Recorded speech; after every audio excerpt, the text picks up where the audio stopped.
Di dalam bab ini ada beberapa pelajaran. Al-ula, al-khawfu minasyirki. Takut dari kesyirikan kepada Allah Subhanahu wa ta'ala. 5 hadis ataupun 6 hadis ataupun hadis-hadis yang tercantum di dalam bab ini menjadikan seorang takut terhadap kesyirikan kepada Allah. Takut untuk terjerumus di dalam kesyirikan kepada Allah Subhanahu wa ta'ala. Karena di dalam hadis-hadis yang kita bahas yang membahas tentang kesyirikan dan ayat yang membahas tentang kesyirikan, di dalamnya disebutkan syai'an, sedikit pun jangan kalian palingkan ibadah kepada selain Allah. Wa'budullaha wa la tusyriku bihi syai'a. Beribadahlah kepada Allah Subhanahu wa ta'ala dan jangan palingkan ibadah tersebut kepada selain Allah syai'an, sedikit pun, sekecil apapun. Maka jangan palingkan ibadah tersebut kepada selain Allah. Sudah kita bahas dalam majlis ini tentang orang yang masuk api neraka karena apa?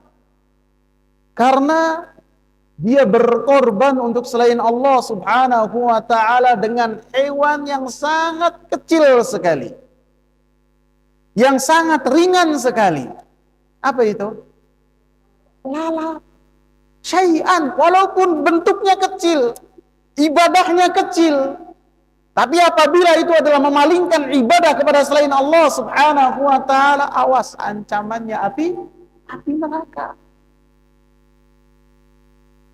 Disebutkan ketika seorang akan masuk satu tempat, dikatakan kepadanya, tidak boleh melewati tempat ini kecuali engkau berkorban kepada yang ada di sini. Orang yang pertama dia mengatakan, la udahi li ghairillah. Saya tidak berkorban kepada selain Allah. Langsung dipenggal.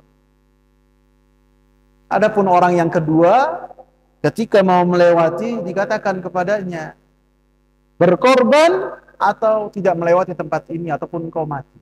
Maka orang yang kedua mengatakan apa? Bagaimana saya mau berkorban? Saya datang dengan tujuan dan tidak niat untuk berkorban. Maka orang ini mengatakan, berkorbanlah walau dengan seekor lalat. Dan Allah uji orang ini ketika dikatakan kepadanya, walaupun seekor lalat, terbanglah lalat di hadapannya. Maka orang ini langsung menepuk lalat tersebut. Nih, sudah saya berkorban dengan seekor lalat. Kemudian dipersilakan untuk lewat di tempat tersebut. Maka Rasulullah katakan, ada seorang yang masuk neraka karena seekor lalat, dan ada seorang yang masuk surga karena seekor lalat. Dan pembahasan-pembahasan demikian menjadikan kita ini takut terhadap kesyirikan, tidak meremehkan kesyirikan, sehingga kita pun rajin belajar yang berkaitan dengan tauhid. Karena seorang apabila takut, dia mempelajari yang berkaitan dengan tauhid. Apa sih perkara-perkara kesyirikan? Apa sih yang menjadikan seorang terjerumus dalam kesyirikan? Apa sih yang menjadikan seorang bisa melakukan kesyirikan kepada Allah Subhanahu wa ta'ala?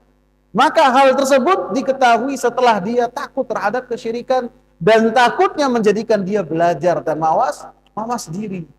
Lebih-lebih apabila seorang Nabi Ibrahim berdoa kepada Allah dalam ayat yang sudah kita bahas, supaya diselamatkan dari kesyirikan kepada Allah Subhanahu wa ta'ala. Sehingga bab ini, hadis-hadis yang kita bahas, ayat-ayat yang kita bahas menjadikan kita harus senantiasa takut terhadap kesyirikan kepada Allah Subhanahu wa ta'ala.